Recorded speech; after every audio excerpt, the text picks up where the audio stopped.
نحمده ونصلي ونسلم على رسوله الكريم أما بعد فأعوذ بالله من الشيطان الرجيم بسم الله الرحمن الرحيم يا أيها الرسول بلغ ما أنزل إليك من ربك وإن لم تفعل فما بلغت رسالته والله يعصمك من الناس إن الله لا يهدي القوم الكافرين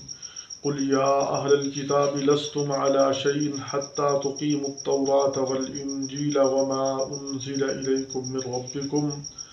صدق اللہ العظیم۔ سورۃ المائدہ آیت نمبر 66 سے لے کر 67 سے لے کر آیت نمبر 89 تک 69 تک اس کا ترجمہ اور تفسیر کریں گے۔ فرمایا یا ایھا الرسول، اے رسول صلی اللہ علیہ وسلم، بلغ ما انزل الیک من ربک، پہنچا دیجئے جو آپ پر اترا آپ کے رب کی طرف سے، وَإِن لَّمْ تَفْعَلْ، اگر آپ نے ایسا نہ کیا، فَمَا بَلَّغْتَ رِسَالَتَهُ، تو آپ نے اللہ کا پیغام نہیں پہنچایا۔ وَاللَّهُ يَعْصِمُكَ مِنَ النَّاسِ، اور اللہ آپ کی حفاظت کرے گا دشمنوں سے، لوگوں سے۔ إِنَّ اللَّهَ لَا يَهْدِي الْقَوْمَ الْكَافِرِينَ، بے شک اللہ راہ نہیں دکھاتا کافر قوم کو۔ یا ایھا الرسول، قرآن حکیم میں جہاں بھی اللہ نے اپنے پیارے حبیب صلی اللہ علیہ وسلم کو خطاب فرمایا تو انتہائی بہترین انداز کے ساتھ ادب اور احترام کا لہجہ سکھلاتے ہوئے خلاق عالم نے فرمایا یا ایھا الرسول، یا ایھا النبی، یا ایھا المزمل، یا ایھا المدثر، اس قسم کے پیارے الفاظ سے جناب رسول اللہ صلی اللہ علیہ وسلم کو قرآن حکیم میں خطاب کیا گیا ہے، اور قرآن حکیم میں کہیں بھی آپ صلی اللہ علیہ وسلم کا نام لے کر نہیں پکارا گیا، یا محمد کہیں بھی نہیں کہا گیا، اور یا محمد کہنا میرے نبی کی شایان شان انتہائی بے ادبی ہے۔ اس لیے قرآن نے جو انداز سکھایا یا ایھا الرسول، یا ایھا النبی،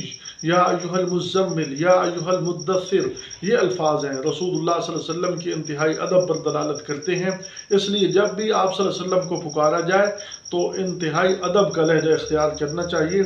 یا محمد کہنا انتہائی بے ادبی ہے۔ فرمایا بلغ ما انزل الیک من ربک، آپ کی طرف، آپ کے رب کی طرف سے جو کچھ پہنچایا گیا وہ آپ پہنچا دیجئے، جو کچھ اتارا گیا وہ آپ پہنچا دیجئے۔ رسول اللہ صلی اللہ علیہ وسلم پر یہ آیت بڑی شاق تھی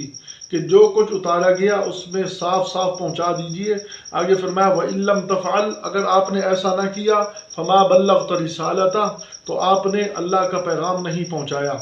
یعنی اگر آپ اس پہنچانے میں تھوڑی کمی کوتاہی کریں گے تو گویا کہ آپ نے پورے فریضوں کو چھوڑ دیا۔ جیسے ایک آدمی نماز پڑھنے لگے اور نماز کے اندر کوئی ایک فرض چھوڑ دے، رکوع نہ کرے، سجدہ نہ کرے، اس کی کل نماز نہیں ہوتی۔ اسی طرح فرمایا کہ اگر آپ نے پورا پیغام نہیں پہنچایا، اس میں کچھ کمی کوتاہی کر دی تو آپ نے اللہ کا پیغام نہیں پہنچایا۔ تو فما بلغت رسالتہ، آپ صلی اللہ علیہ وسلم استقامت کے پہاڑ تھے۔ جو کچھ اترتا آپ صلی اللہ علیہ وسلم اس کو بعین ہی پہنچا دیتے تھے، اس میں کسی قسم کی کوئی رعایت نہیں فرماتے تھے، اور آپ صلی اللہ علیہ وسلم نے من و عن اللہ کا پیغام پہنچایا ہی نہیں بلکہ پہنچانے کا حق ادا کر دیا۔ اور آپ صلی اللہ علیہ وسلم نے حجۃ الوداع کے موقع پر صحابہ کرام سے پوچھا الا هل بلغت، تو صحابہ کرام نے بیک زبان ہو کر فرمایا کیوں نہیں، آپ نے پہنچایا نہیں بلکہ پہنچانے کا حق ادا کر دیا۔ اور آپ صلی اللہ علیہ وسلم نے فرمایا اللہم اشہد، اللہم اشہد، 3 دفعہ فرمایا اللہم اشہد، اے اللہ تو گواہ بن جا، اور پھر صحابہ کرام کی تشکیل فرما دی۔ واللہ یعصمک من الناس، جب آپ صلی اللہ علیہ وسلم نے یہ پیغام پہنچانا شروع کیا تو آپ کو خطرات محسوس ہوئے۔ کچھ صحابہ کرام آپ صلی اللہ علیہ وسلم کو رات کو پہرہ دیتے تھے، سیکورٹی کرتے تھے۔ جب یہ آیت اتری واللہ یعصمک من الناس کہ اللہ آپ کی حفاظت کرے گا لوگوں سے،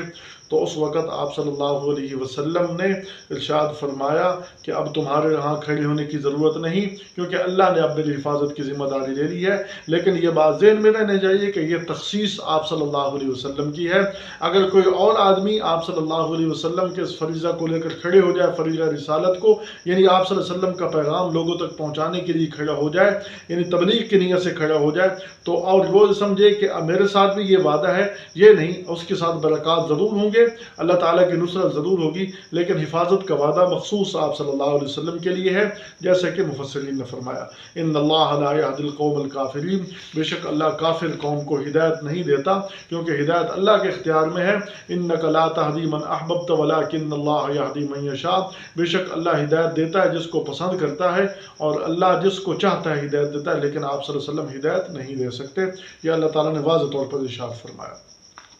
اگلی آیت میں فرمایا قل یا اہل الکتاب لستم علی شیء، اے اہل، آپ فرما دیجئے اے اہل کتاب تم کسی راہ پر نہیں، حتی تقیموا التوراۃ والانجیل وما انزل الیکم من ربکم، یہاں تک کہ تم قائم کرو تورات کو اور انجیل کو اور اس کو جو تمہارے پاس تمہارے رب کی طرف سے اتارا گیا، تمہاری طرف تمہارے رب کی طرف سے اتارا گیا،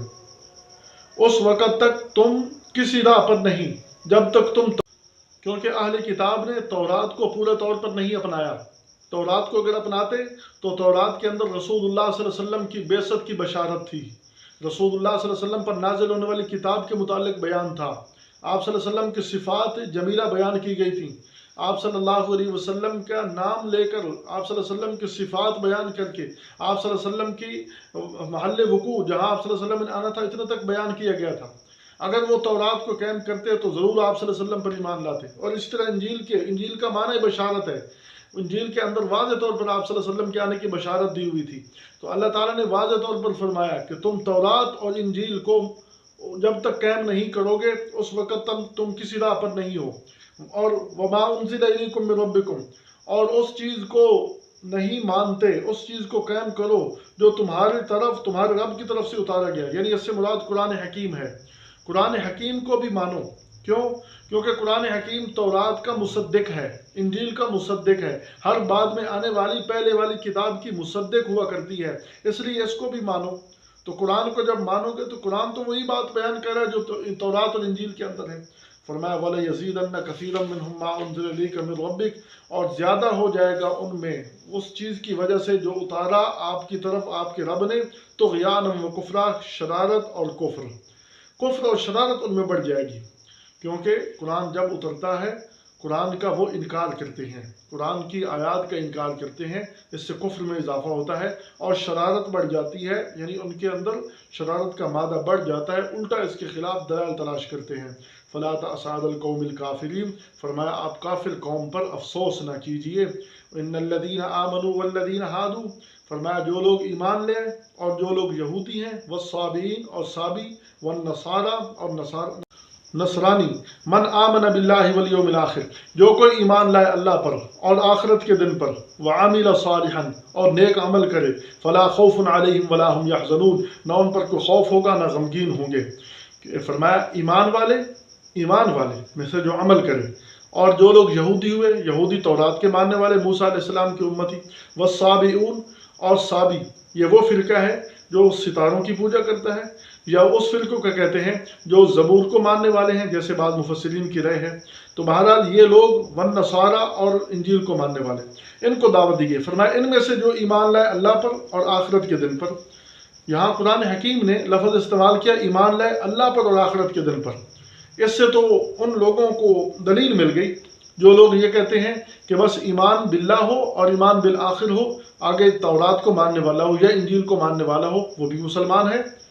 قرآن حکیم کی اس آیت کو دیکھ کر وہ لوگ استدلال کرتے ہیں، حالانکہ قرآن حکیم سے ان کا استدلال بالکل صحیح نہیں۔ دوسرے مقامات کو اگر دیکھا جائے تو جہاں ایمان باللہ، ایمان بالآخر اور پھر ایمان بالرسول کا ذکر بھی کیا گیا ہے، ایمان بالرسول کو بھی بیان کیا گیا ہے۔ فرمایا ان کل آمن باللہ وملائکتہ وکتبہ ورسلہ، ہر ایک ایمان لاتا ہے اللہ پر اور اس کی کتابوں پر اور اس کے رسولوں پر اور اس کے ملائکہ پر، تو ملائکہ پر، رسولوں پر، لا نفرق بین احد من رسلہ، ہم کسی ایک کے درمیان فرق نہیں کرتے، تو یہاں رسولوں کا ذکر ہے۔ اگر ہم صرف اسی آیت کو مان تو رسولوں میں سے آخری رسول محمد صلی اللہ علیہ وسلم ہے، تو لہذا آپ صلی اللہ علیہ وسلم پر ایمان لانا ضروری ہے، رسولوں پر ایمان لانا ضروری ہے۔ ان الذین یکفرون باللہ ورسلہ، جو لوگ کفر کرتے ہیں اللہ اور اس کے رسولوں سے، اب اللہ کو مان لیا لیکن اس کے رسول کو نہیں مانا، تو فرمایا، اور حدیث پاک کے اندر فرمایا لو کان موسیٰ حیا لما وصل اتباعی، اگر موسیٰ علیہ السلام بھی زندہ ہوتے تو ان کو بھی ایمان لانے کے لیے میری اتباع کے سوا کوئی چارہ کار نہیں ہوتا، تو ان کا ایمان بھی اس وقت مکمل ہوتا جب وہ مجھ پر ایمان لاتے، میری اتباع کرتے۔ تو اب رسول پر ایمان ضروری ہے، قرآن حکیم کی بے شمار آیات بھی یہی بتلاتی ہیں، اور اس حدیث پاک سے بھی یہ معلوم ہوا کہ رسول پر بھی ایمان ضروری ہے اور وہ آخری رسول ہیں۔ دوسری آیات کو دیکھ کر، اور یہ ضروری نہیں کہ جہاں بھی ایمان کا ذکر ہو وہاں اس کی پوری جزیات بیان کی جائیں کہ فلاں فلاں چیز پر ایمان ہو، فلاں فلاں پر نہ ہو۔ ایک بندہ وہ ہر چیز کو مانتا ہے، آپ صلی اللہ علیہ وسلم کو خاتم النبیین نہیں مانتا، نماز بھی پڑھتا ہے، ذکر بھی کرتا ہے، تلاوت بھی کرتا ہے، روزے بھی رکھتا ہے، حج بھی کرتا ہے، زکوٰۃ بھی ادا کرتا ہے، لیکن آپ صلی اللہ علیہ وسلم کو ختم نبوت پر ایمان نہیں لاتا، وہ کیسے مسلمان ہو سکتا ہے؟ اسی طرح یہاں بھی جب ایمان کا ذکر ہوا تو ضروری نہیں اس کی پوری جزیات کا ذکر کیا جائے، یہ تو ایک ایمان کی کچھ چیزیں بیان کر دی۔ فرمایا جو ایمان لائے اللہ پر اور آخرت کے دن پر، وعمل صالحا، اور فرمایا عمل صالح کرے۔